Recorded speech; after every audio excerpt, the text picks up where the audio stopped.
Hello दोस्तों, नमस्कार। स्वागत है आप सभी का पीएस अड्डा में और मैं पंकज राठौर आपको पढ़ा रहा हूँ पर्यावरण। तो दोस्तों, पर्यावरण की ये आज अपनी चौथी क्लास है। 3 क्लासेस इससे पहले पर्यावरण कोर्स की आपके सामने आ चुकी हैं। तो दोस्तों, उम्मीद करता हूँ कि पिछली क्लासेस में आपने जो भी चीज़ें पढ़ी होंगी अच्छे से आपको समझ में आई होगी और आज की क्लास में जो चीज़ें पढ़ेंगे उम्मीद मैं ऐसे ही कोशिश करूँगा कि आपको सारी चीज़ें अच्छे से समझ में आए। और ये जो कोर्स है दोस्तों, पर्यावरण का ईवीएस एनवायरनमेंट एंड इकोलॉजी, ये सबके लिए फ्री है और पीएस अड्डा के यूट्यूब चैनल पर अवेलेबल है। तो दोस्तों, अपने दोस्तों को भी इसके बारे में बताएं, इसको अधिक से अधिक शेयर करें। इसके लिए पीएस अड्डा के यूट्यूब चैनल को सब्सक्राइब करें और हमारे वीडियो को लाइक एवं शेयर करते रहें। तो दोस्तों, आज अपन जो छोटी क्लास है उसमें पढ़ने वाले हैं कुछ और पोल्यूशन, कुछ और प्रदूषण जो बच चुके हैं। जैसे कि प्रदूषण की अगर बात करें तो उसमें बहुत सारे प्रकार के प्रदूषण होते हैं। तो जो मुख्य प्रदूषण है उसमें अपन ने जल प्रदूषण पढ़ लिया है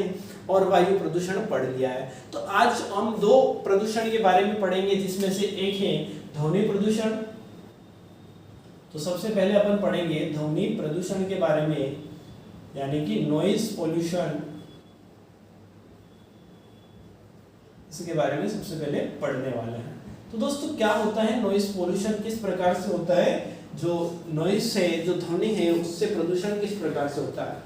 तो हमारे जो कान होते हैं, हमारे जो ईयर होते हैं, इनकी एक क्षमता होती है कि इतनी आवाज से कम ये नहीं सुन सकते, इतनी आवाज से ज्यादा ये नहीं सुन सकते। तो हमारे कान की जो आवाज होती है लगभग होती है 20 से 20,000 हर्ट्ज तक। 20 से 20,000 हर्ट्ज की या हर्ट्ज आवृत्ति की जो ध्वनि होती है उसको कान क्या कर सकते हैं, सुन सकते हैं। इससे ज्यादा अगर हो जाती है तो उसको नहीं सुन सकते, इससे अगर कम होती है तो उसको भी नहीं सुन सकते।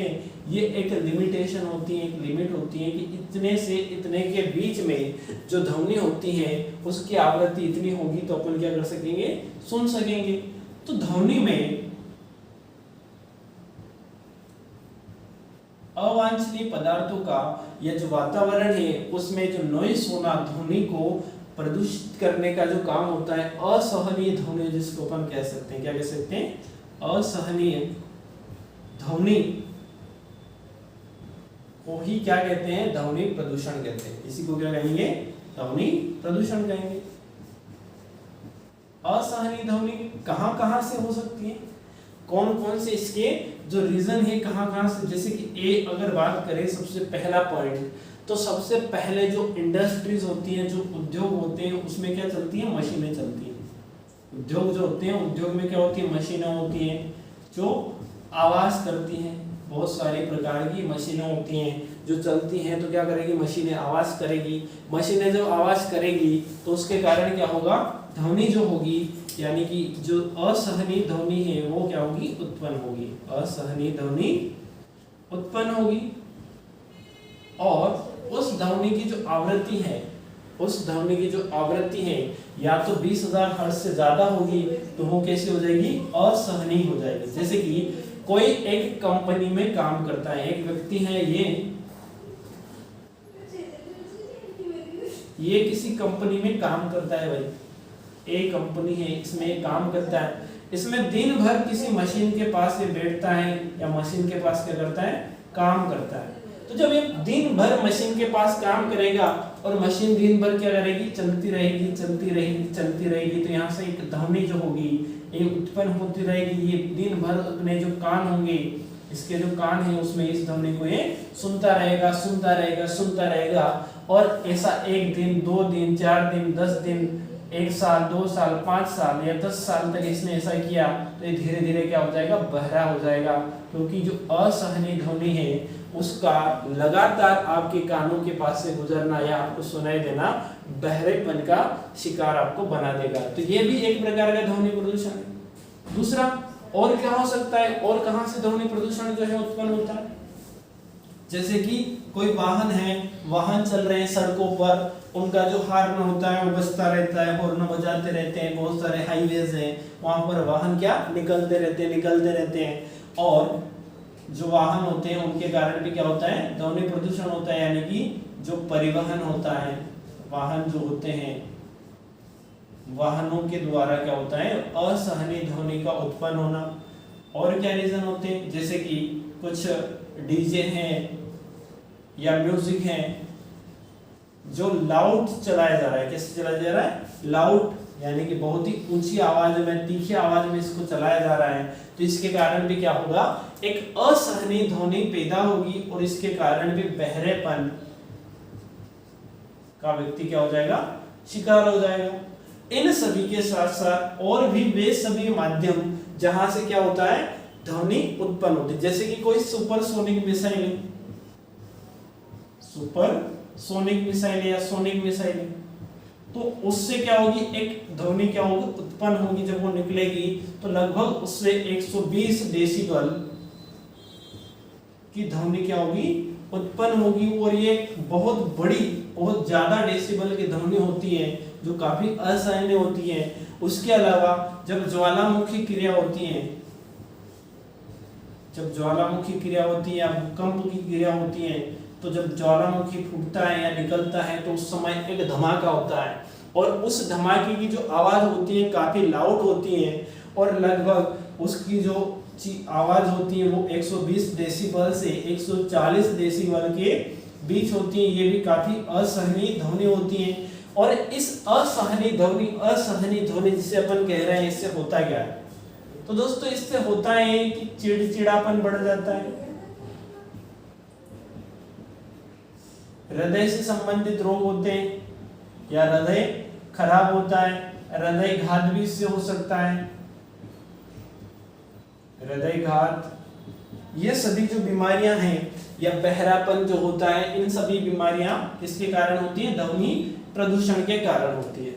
अगर बात करें अपन कि जो इंसान है कितने डेसिबल की ध्वनि सुन सकता है, जो मनुष्य है उसके लिए उपयुक्त ध्वनि कितनी होती है, कितनी ध्वनि में वो बातें अच्छे से समझ सकता है, लगभग 30 डेसिबल की जो ध्वनि होती है वो सही होती है बातचीत के लिए और सुनने के वो क्या होती है, योग्य होती है। परंतु जो परिवहन होता है उससे लगभग 40 डेसिबल की ध्वनि उत्पन्न होती है। सुपरसोनिक मिसाइल से और ज्वालामुखी से 120 से 140 डेसिबल की ध्वनि उत्पन्न होती है।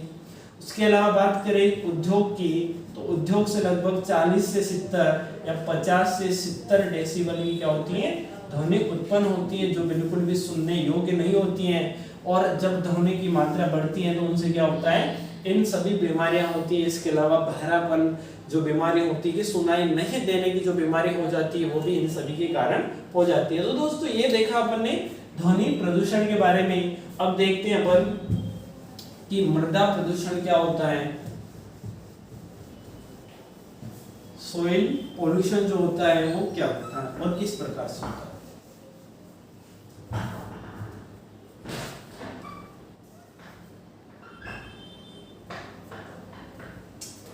मृदा प्रदूषण,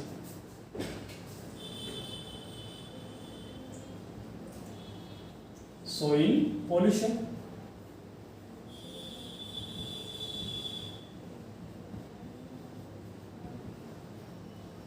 दोस्तों जो सोइल होती है, अगर जो मिट्टी होती है उसकी उर्वरता में कमी आती है तो उसे क्या कहते हैं, सोइल पोल्यूशन कहते हैं। मिट्टी की या जो मृदा है उसे मिट्टी कहते हैं। मिट्टी की उर्वरता में कमी आना सोइल पोल्यूशन कहलाता है। अगर इंडिया की बात करें, भारत की बात करें, इंडिया जो है वो कैसा है, कृषि प्रधान देश है। भारत कृषि प्रधान देश है। लगभग 70% जो पॉपुलेशन है इंडिया की वो किसके ऊपर डिपेंड करती है, 70% लोग इंडिया के कृषि के ऊपर निर्भर करते हैं या कृषि उनका जो जीवन है उसको चलाती है। बाकी 30% दूसरे कामों में लिप्त होते हैं। बाकी जो 70% जो लोग हैं वो कृषि के ऊपर ही अपना जो आजीविका है वो चलाते हैं। तो अगर भूमि की मिट्टी की उर्वरता में क्या होगी, कमी होगी, तो उत्पादन कम होगा। उत्पादन क्या हो जाएगा, कम होगा।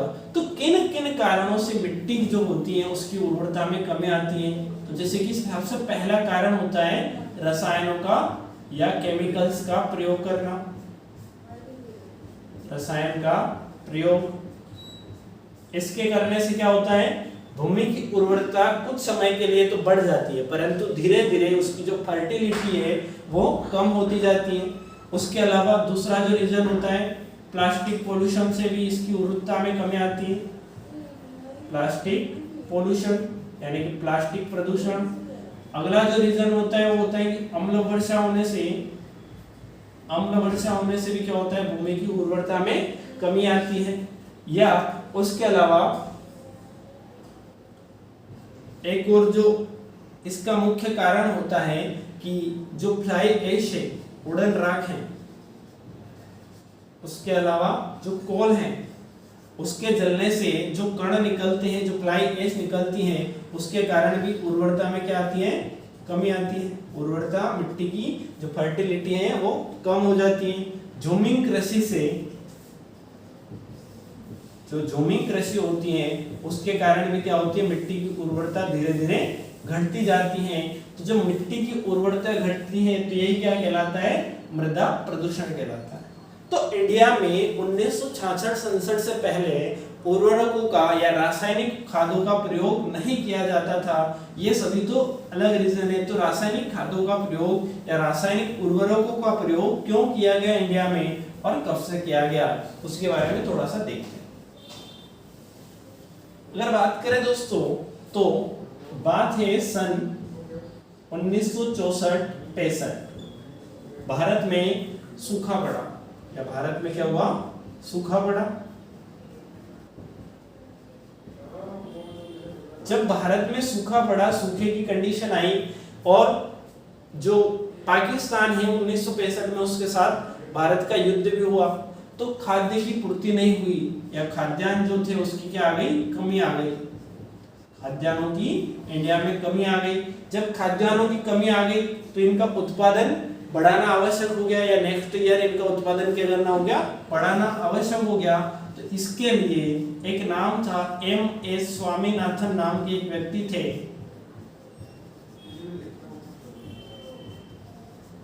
M.S. स्वामीनाथन एक व्यक्ति जो अमेरिका गए और वहां से हरित क्रांति को लेकर आए। तो ये भारत में इन्होंने सबसे पहले हरित क्रांति लाने वाले कौन बने, M.S. स्वामीनाथन। और इसको लेके आए ये 1966 में, 1966 में। और हरित क्रांति में क्या किया, एक तो इन्होंने किया कि गेहूं की अलग प्रजाति लेके आए, 2 प्रकार की प्रजाति, जैसे कि सोनालिका और कल्याणी सोना, 2 नई प्रजाति का जो गेहूं है वो लेके आए। उसके साथ साथ अब इन्होंने बताया कि भूमि में क्या करेंगे, रासायनिक खाद का प्रयोग अगर करेंगे तो उसकी जो फर्टिलिटी है वो क्या हो जाएगी, बढ़ जाएगी। रासायनिक जो उर्वरक हैं उनका उपयोग करके क्या बढ़ा सकते हैं, जो मिट्टी है उसकी फर्टिलिटी बढ़ा देंगे। तो फर्टिलिटी बढ़ेगी तो उत्पादन कैसा होगा, बढ़ जाएगा। तो इन्होंने कुछ सालों के लिए तो उत्पादन को क्या कर लिया, बढ़ा लिया।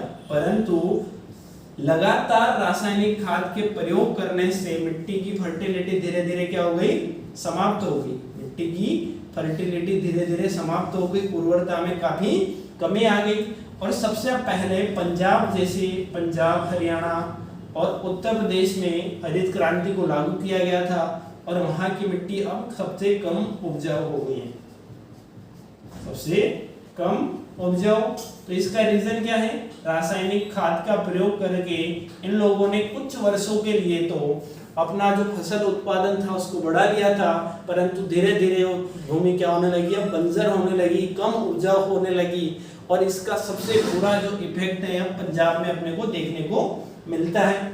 इसके अलावा आज इनका बहुत सारे इनके जो सॉल्यूशन है, जैसे कि रासायनिक खाद की जगह अपन जैविक खाद का प्रयोग करके मिट्टी की फर्टिलिटी को ज्यादा बढ़ा सकते हैं और इसके कोई साइड इफेक्ट भी नहीं होते हैं। इनसे मिट्टी की उर्वरता में कमी भी नहीं आती।